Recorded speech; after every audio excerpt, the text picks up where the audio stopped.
back at WNST, Towson, Baltimore, and Baltimore positive. 4th of July under my belt, although I did manage to find a gold watermelon at the Wise Market. This is the one where the old barn was. This isn't Rob Santoni's up a Harford Road. So I'm getting the vegetables in. I'm getting things going. And I got to apologize to Dennis because I've never had a Coons Ford shirt. I think I may have had a hat that I gave to my wife back during her illness. And I keep telling him I'm going to get the shirt, but this is the Good Luck Built Ford Tough mug. My wife made it through 2 cancer battles. So I figure if I'm bringing this into the conversation here this week, it must be summertime, and I'm big gulping here. How are you, Den? Happy summer to you.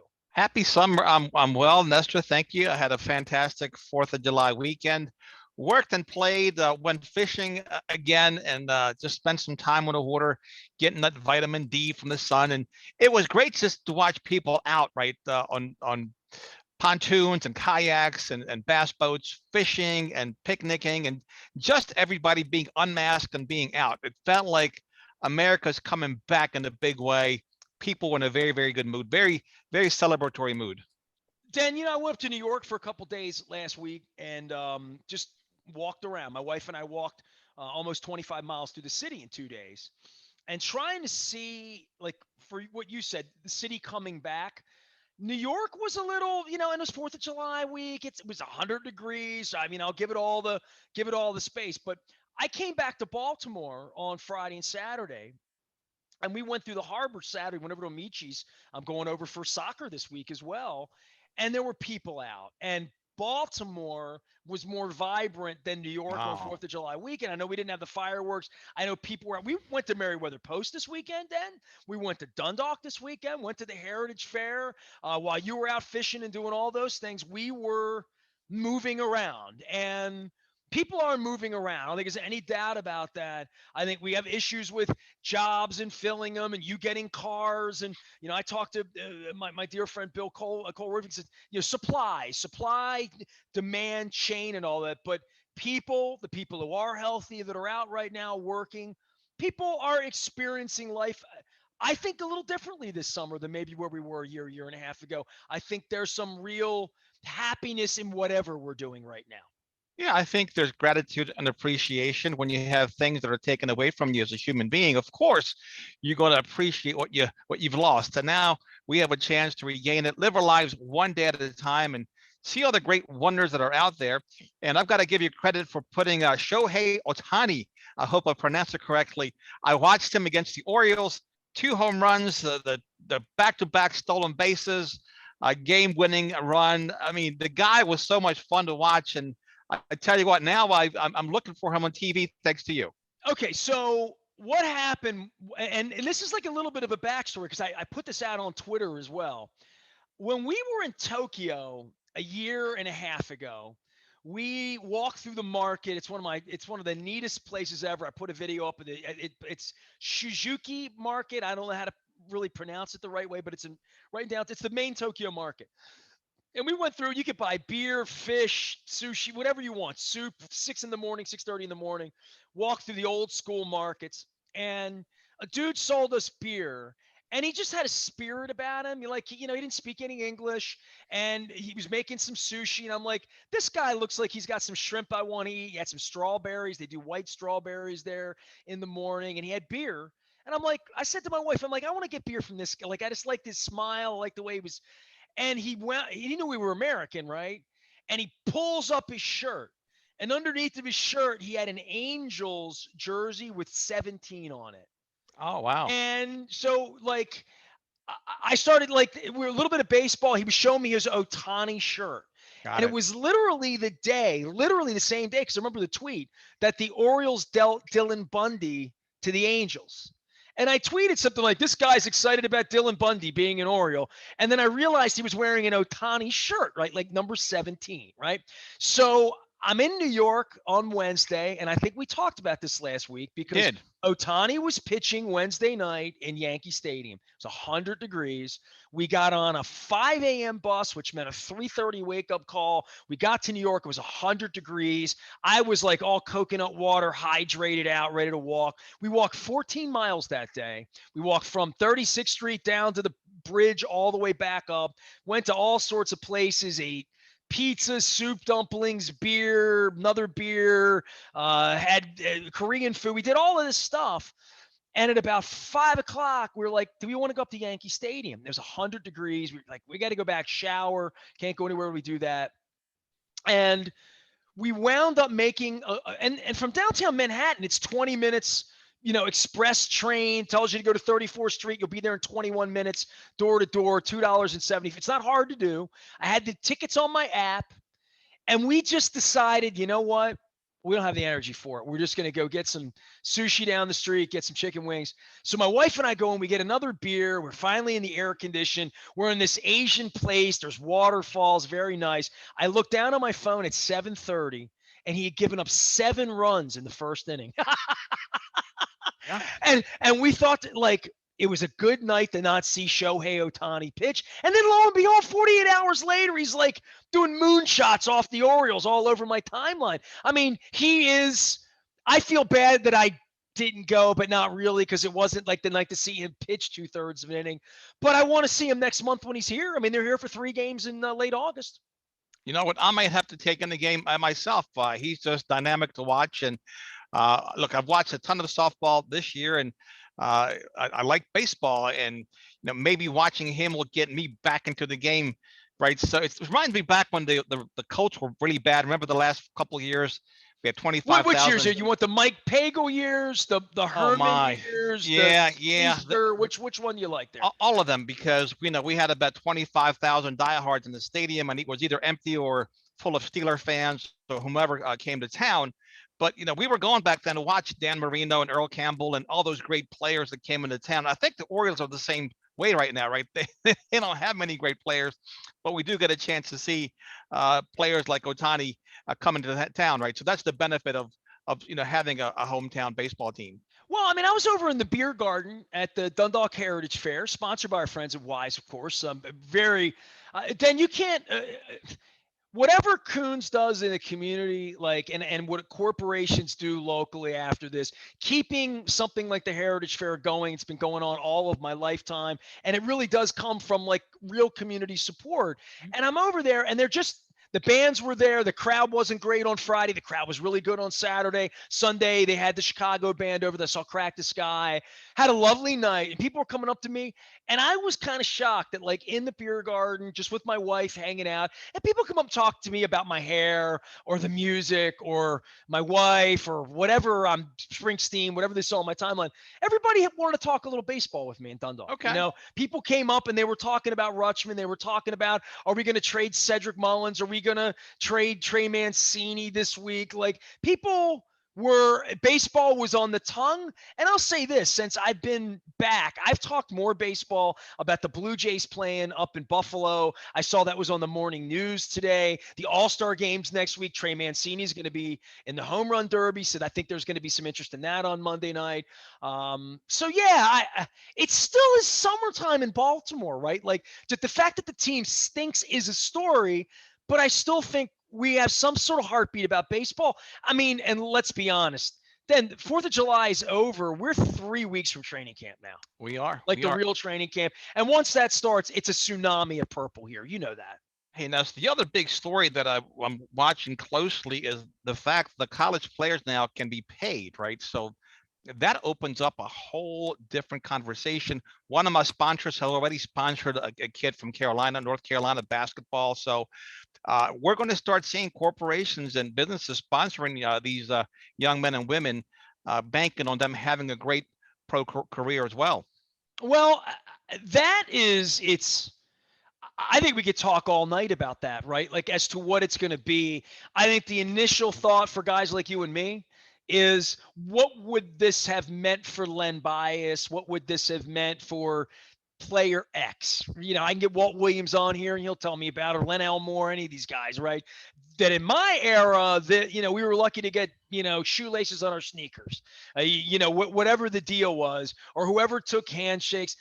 I thought it was a little weird that like Reggie Bush became the poster Yeah. boy for it on the 1st of July when it all happened. And I saw Andrew Brandt, and I'll get Andrew on. And we'll wind up talking about this a lot. It's like gambling in sports, that I see it in baseball now, and it's kind of pervasive and everywhere. Sports radio has sort of moved in that direction now to sort of feed the sharks.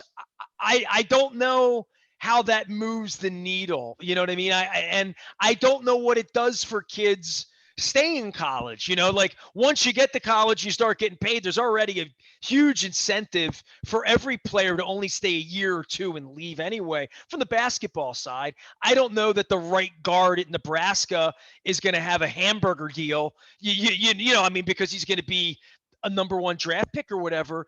But I can see these kids at least padding their pockets and making thousands of dollars, if not hundreds of thousands of dollars, which would look like thousands of dollars to, when we're interning making $5 an hour or whatever that number was. That's a different thing. That every kid that would have achieved at that level would have at least had pizza money and go on a date money that was illegal, right?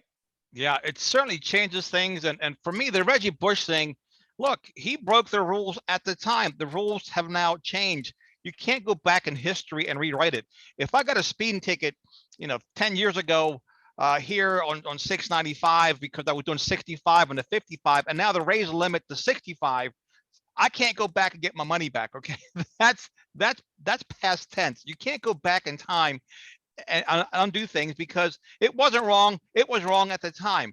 As of now, it's no longer wrong. But you can't go back and give back Heisman trophies and give teams back, bowl wins, etc. That's water under the dam. We have to progress and go forward. Well, I have these pictures back, and I like to tell this story. Back when Fang Mitchell, when Coppin won the big games up in Pittsburgh back in '97, I believe it was. I believe it was March of '97. That sounds right. The South Carolina and the Texas games, those games, they came to my studio. We were broadcasting up in Towson at the Sheraton, and they came into the studio, the whole team. Fang literally brought the team bus up. There were 15 guys and, their PR guy, and they were all crowded into my studio there, all, big band studio at WLG. And we had a pizza sponsor. It might have been Lido. No, it wasn't Lido's. It was Mama Lardo Okay. Pizza back in the day. They sponsored the Blast and whatnot. And they brought out pizzas, like bring 5 pizzas. There's 15 kids, and we stacked the pizza up, and they sat in my studio, no Twitter, but all of my pictures, they are eating pizza out of boxes, and I'm breaking the NCAA. Like if that were on Twitter, if that were a live stream 25 years later, giving these kids pizza. I mean, you mentioned your sponsoring a North Carolina kid. My duty, Captain Harvey, Steve Cerrone, was a nut for Carolina. And he was very close with Terry Truax at Towson. Okay. And because of Terry was close with Dean Smith and John Wooden, the whole tree, right? I have an autographed wooden pyramid signed by Terry Truax that's also signed by John Wooden that was signed to him. And he would always want to like send cheesesteaks out to the kids at Towson. And it was always sort of against the rules. But if like the kid drove to Dundalk, walked in, said I play for Towson, Steve could hand him a sub, nobody would know. That's 1986, whatever the year was, right? I have no idea what shenanigans go on. I mean, we got congressmen buying girls on the side on Venmo now, right? Like, I have no idea how money is transacted and all that, but at least this thing's sort of going above board to some degree. I don't even know what to say because the NCAA's rules were so sort of odiously un-American and sort of the Britney Spears laws for athletes. It was always really weird to me, and it was always sort of like, well, of course that kid's going to eat the pizza. Of course he's going to eat the pizza. He's starving. His mother's starving. Of course he's going to take the $500, right?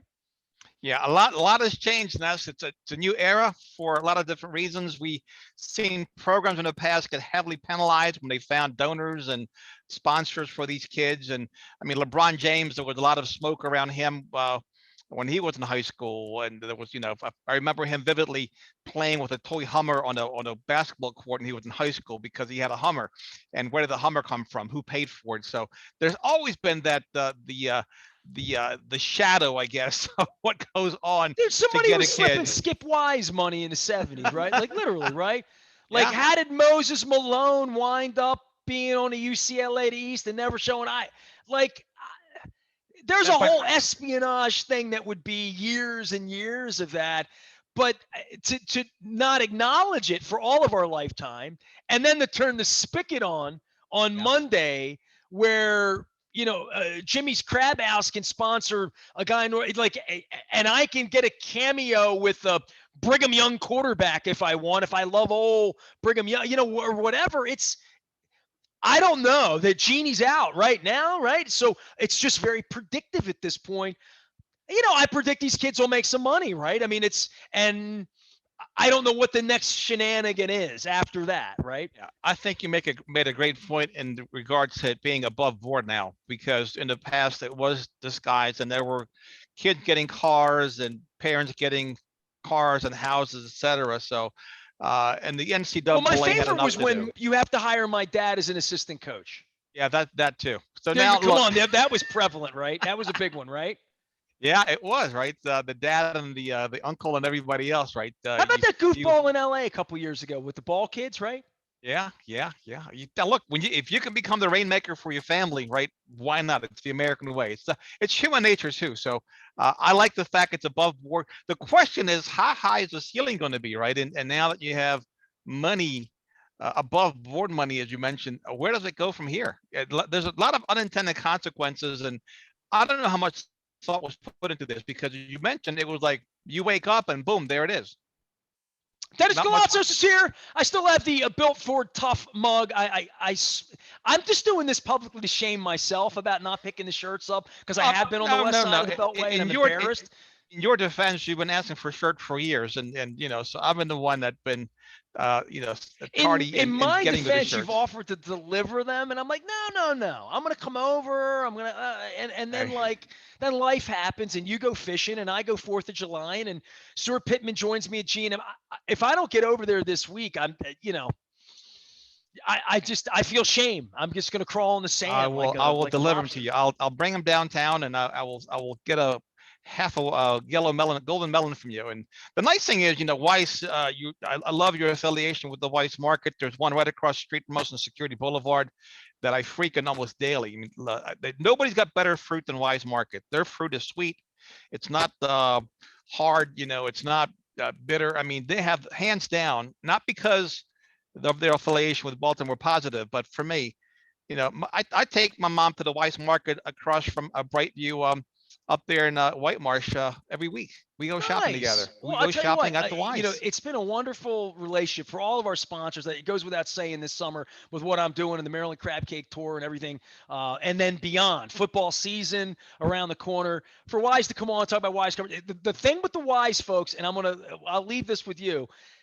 I had a gal on named Hannah last month talking about National Dairy Month. And it led me into one of my favorite conversations, which is ice cream, right? Mhm. So we started talking about ice cream, and she mentioned tea berry ice cream. Have you ever had tea berry ice cream? I have never had tea berry ice cream, so Have now you ever heard now of it? I have heard of it because of you. You just now. I haven't had it, and it's in my freezer. And this is National Ice Cream Month, by the way. Okay. So I'm going to do that. But I do want to let you know that because you and I talk food so much, this gold watermelon, we were checking out, and I hadn't been to the produce aisle. My wife was freezing, and we had to get out of the store. And I went over, and they had it cut, and it was like red, Ah, red, red, red, red, red, red, boom, gold. I boom. grabbed it, I threw it up there, and the poor woman that was checking us out had no idea how excited I was. And I'm like, "Oh, this is going home with us. It's going home." I have it in the other room. My wife already cut. I should have brought it in here and ate. I don't want to torture you like that, but I'm letting you know, gold watermelon's out. And here's the other thing: I had peach cake this morning. Ah, see, there you go. That's what I should do because I love you is I should bring you peach. That will.